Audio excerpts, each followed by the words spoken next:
Sige, sabihin mo na kay mama mo. Dali. Ay, nako, due to weak internet, laging nagkakaganito.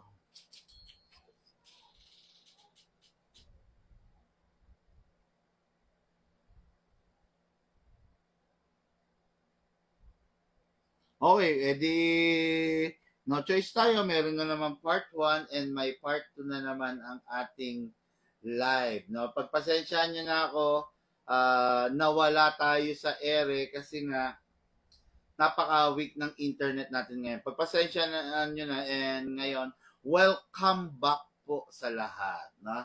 Okay, Sir Jedfield, pasensya na, no? Weak ang internet ngayon.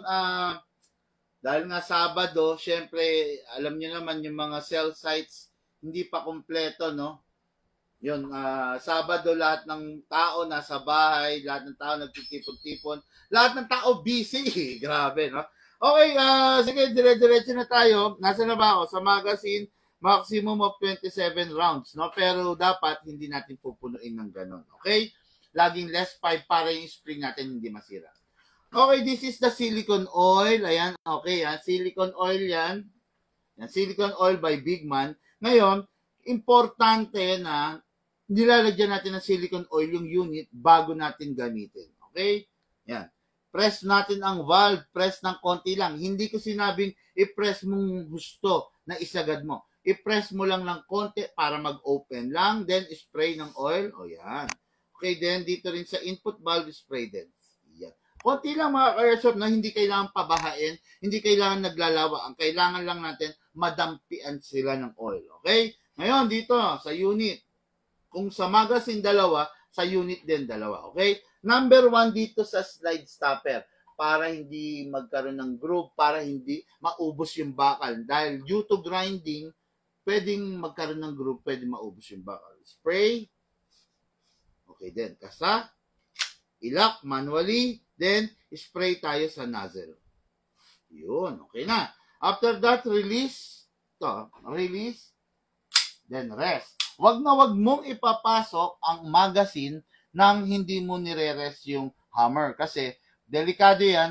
Pwedeng masira, pwedeng mapingas. Ay, ano pala. Pwedeng masira yung internals mo. Kasi bakit? Meron kasi pagkakataon mga ka-airsoft na ganito, paliwanag ko muna. Meron pagkakataon na minsan, halimbawa sa hindi inaasahang pagkakataon, biglang halimbawa meron na palang defect yung hammer assembly or yung internals mo. Okay? Ngayon, sa pagkakataon na yon, pag yan, nakababa tong hammer, ready to fire yan, di ba? Pag pinasok mo to, kung saan man nakatutok yan, magpa-fire yan, magra-rapid. Nangyayari yun, no?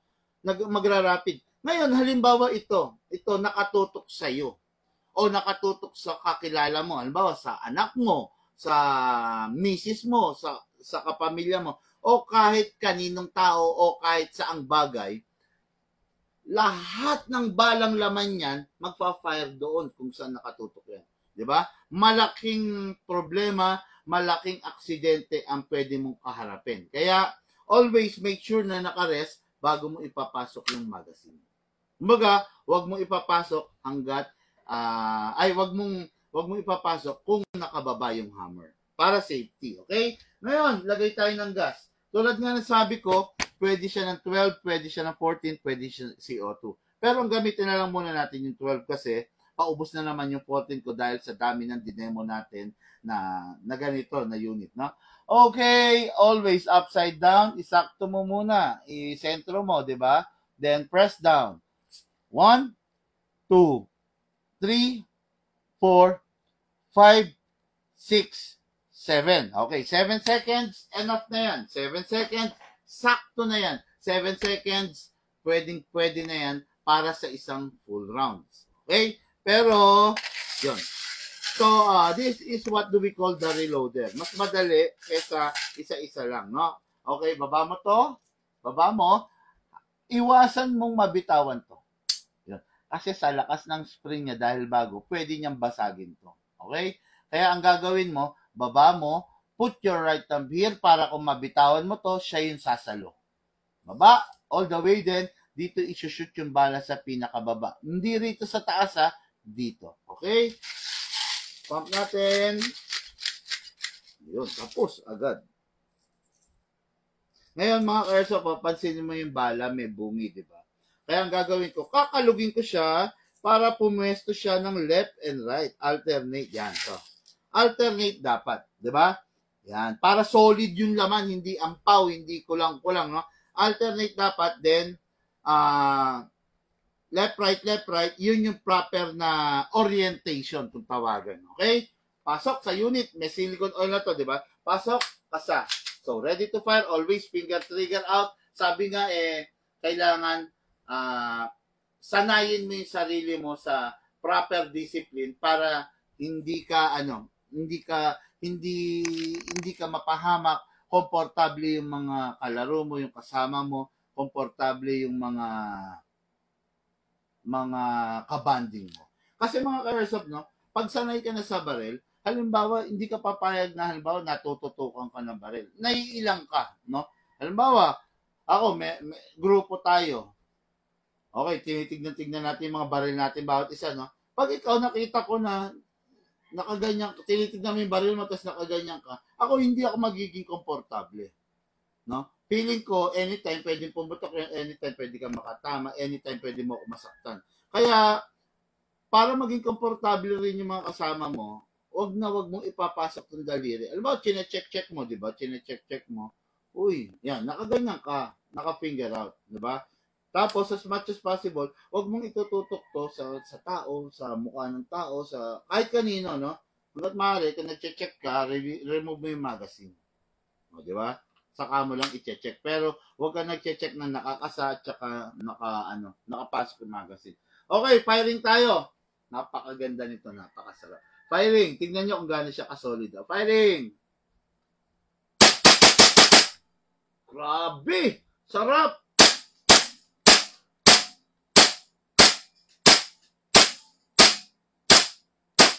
Okay. Open bolt. Indication na wala na yung bala. Okay? Next thing to do, release the magazine, then release the slide. Then rest the hammer by pressing the trigger. Yun. Isa pang pahabol, meron yan beaver tail, ha? Yan, kailangan yan nape-press mo ng gusto para hindi siya mapersa, hindi siya mapersa at hindi mawala sa pagkakatono, mawala sa alignment yung mismong unit mo. Kasi pag ito hindi mo nape-press ng gusto tapos pinepersa mo itong pigain, yung trigger, siyempre may mga wear and tear na nangyayari sa loob, napepersa yung mga internals mo. Kaya kailangan ito, firmly, ma-press mo bago ka pipiga ng trigger. Okay? Yung unit na to, unit ni Sir Jed Phil Renzo, no? Of Gimba, Nueva Ecija. Alam nyo, sisiw lang sa amin yan, yung norte, yung Gimba, Nueva Ecija. Kaya lang, hindi namin kaya siyang puntahan ngayon dahil nga yung sa nagdaang bagyo. Hindi pa maayos yung mga kalsada, hindi pa, bakit may guhit ako rito? Buhok lang. Yan. Hindi pa maayos yung kalsada at saka hindi pa clear yung ibang mga daan, no? Kasi talaga yung binayo ng bagyo ang norte, no? Kaya ganon. Siguro itong mga darating na week kaya ko na ulit magnorte. Punta ako ulit ng Bataan, Nueva Ecija, Pampanga, Bulacan, 'di ba? Lahat, no? Tarlac, Bataan. Yan. Taga Bataan ka, taga Nueva Ecija ka, taga Tarlac ka, magpasabay ka na. Pupuntahan kita on the spot, taga Pampanga ka or anywhere in Bulacan, tawag ka na, magpasabay ka na at pupuntahan kita. Diyan ka pumili ng unit right on the spot. Ang dami nating available na unit. Dala ko 50 piraso. Okay, no? Ayan, mga airsoft, maraming salamat. Meron lang muna akong lalakarin, no, ngayong araw na to. Mamaya magkita-kita ulit tayo sa ating mga live, no? Pasensya na, itong live na to nagkaroon ng part 1 at nagkaroon ng part 2 due to weak internet connection. Pagpasensyahan nyo na po, yan yung mga bagay na beyond my control. Hindi ko hawak, hindi ko kontrolado yan yung internet connection. Minsan biglang mawawala, 'di ba? Yan yung mga bagay na hindi ko nasaklaw. Kaya pagpasensyaan nyo na kung nagkaroon ng part 1 and part 2. Ang pinaka-importante, naihatid natin no, yung mga sariwang first-hand information regarding sa ating hobby. Okay, naputol live boss. Oo, naputol. Grabe. Yun. Lahat po tayo nagmula sa iba't ibang larangan, pinagbuklod, pinag-isa ng iisang libangan. Yun po ang paglalaro ng airsoft. Hatid po sa inyo ng inyong lingkod, Big Man.